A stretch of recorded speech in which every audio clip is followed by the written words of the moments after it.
फसल एक मुनाफा दो। आप लोग सोच रहे होंगे कि एक ही फसल से हम 2 बार मुनाफा कैसे ले सकते हैं। तो यहाँ पर आप लोग जो ये फसल देख रहे हैं इसको बोलते हैं अरवी। और यहाँ पर आप लोग देख रहे हैं अरवी की खेती हुई है। और ये जो अरवी होती है जब यह तैयार होती है तो इसके पत्ते बेच दिए जाते हैं। और जब इसके पत्ते आप लोग बेच देते हैं तो जिस तरीके से हमारी अदरक होती है, हल्दी होती है, उसी तरीके से यह मिट्टी में अरवी होती है। और उसके बाद हम लोग खुदाई करके अरवी भी बेच देते हैं। तो हमारी फसल हुई एक और मुनाफा हुआ 2। मतलब हम एक फसल को 2 बार बेचते हैं और जो हमारा मुनाफा होता है ये डबल हो जाता है। तो अगर आप लोग अरवी की खेती करना चाहते हैं और आप लोग चाहते हैं कि एफडी वाली खेती रहे, फिक्स आप लोगों को मुनाफा मिले, तो आप लोग अरवी की खेती किस तरीके से करेंगे, कैसे इसकी बुआई कर सकते हैं, कब इसकी बुआई करना चाहिए, बीज की मात्रा क्या होगी, खाद की मात्रा क्या होगी, सारी चीज़ें आप लोगों को बताएंगे हम इस वीडियो में। तो आप लोग इस वीडियो को अंत तक देखिए जिससे आप लोग अरवी की खेती करके एक अच्छा खासा मुनाफा उठा सकें। अगर आप लोग 1 एकड़ एरिया में अरवी की खेती करने जा रहे हैं तो जो बीज की मात्रा होती है यह लगभग 5 क्विंटल प्रति एकड़ के हिसाब से लगती है।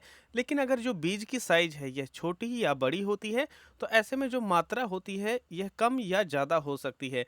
तो आप लोग यहाँ पर देख रहे हैं हम फूल गोभी की खेती किए हुए हैं और इसके बीच में ही हम अरवी लगा रहे हैं। तो आज है 21 दिसंबर 2023 और यहाँ पर जो हमारी फूल गोभी लगी है उसके बीच में हल्की सी एक नाली बना देते हैं। और जो नाली से नाली की हमारी दूरी रहती है यह 2 फीट रहती है। और जो हम यहाँ पर बीज से बीज की दूरी रख रहे हैं यह लगभग 7 से 8 इंच दूरी रख रहे हैं। तो सेम इसी तरीके से आप लोगों को भी बुआई करनी है। अब इस तरीके से अगर आप लोग खेती कर रहे हैं तो आप लोगों को डीएपी ले लेना है लगभग 75 केजी प्रति एकड़ के हिसाब से। और जो हमारी बीज है, बीज डालने के पश्चात सेम नाली में आप लोग डाल दीजिएगा। लेकिन अगर फूल गोभी में अगर आप लोग लगा रहे हैं तो आप लोगों को फूल गोभी के लिए भी जो खाद है ये डालनी रहेगी। तो पूरे खेत में खाद इस तरीके से डाली जाएगी। पूरे खेत में खाद इस तरीके से डालने के पश्चात जो हमारी नाली है उसे हम ढक देते हैं। जैसा कि आप लोग यहाँ पर वीडियो में देख पा रहे हैं इसी तरीके से इसको ढक दिया जाएगा। और जो हमारी सहफसली के तौर पे अरवी की खेती करने का काम होता है यह पूरी तरीके से संपन्न हो जाता है। अब हमें जो देखभाल करनी है अपनी फूल गोभी की देखभाल करनी है। तो अब ये तो बीज अंदर चला गया, अब हम फूल गोभी की देखभाल करेंगे। अब 21 दिसंबर 2023 को लगाए हैं तो जो हमारी ये फूल गोभी है यह फरवरी लास्ट तक जाते जाते खाली हो जाएगी।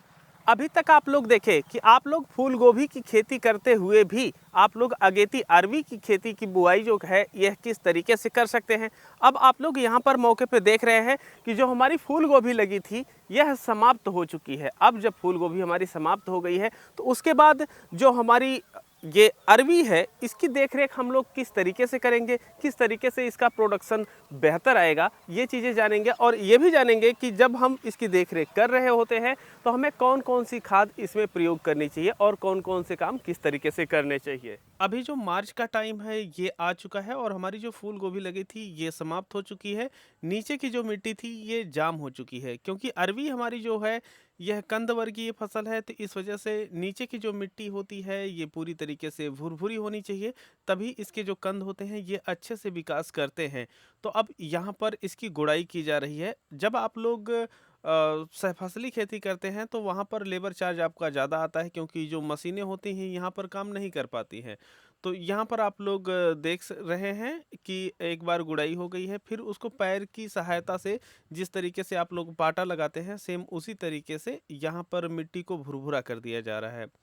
अब मिट्टी भुरभुरा करने के पश्चात अगर आप लोग गोबर की खाद डालना चाहते हैं या मुर्गी की खाद डालना चाहते हैं तो डाल सकते हैं। अगर रासायनिक खाद का प्रयोग करना चाहते हैं तो single super phosphate 100 KG, urea 40 KG और पोटास 50 केजी लेकर के आप लोग 1 एकड़ एरिया में डाल दीजिए। और उसके बाद डालने के पश्चात जिस तरीके से आप लोग यहाँ पर वीडियो में देख रहे हैं सेम इसी तरीके से जो मिट्टी होती है यह पौधों की जड़ों पे चढ़ा दिया जाता है और सेम आलू की तरीके से इसकी फिर सिंचाई की जाती है।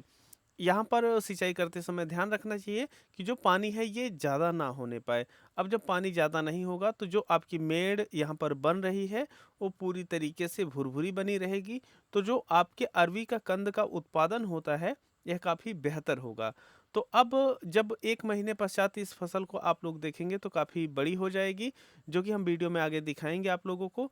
तब इसके जो पत्ते होते हैं ये काट कर के बेचे जाने शुरू कर दिए जाते हैं और जब बरसात आती है जुलाई अगस्त के माह में तो इसकी खुदाई हो करके यह बिकनी शुरू हो जाती है। तो इस तरीके से आप लोग एक फसल लगा करके 2 बार बिक्री कर सकते हैं और जो अपना प्रॉफिट है इसे बढ़ा सकते हैं।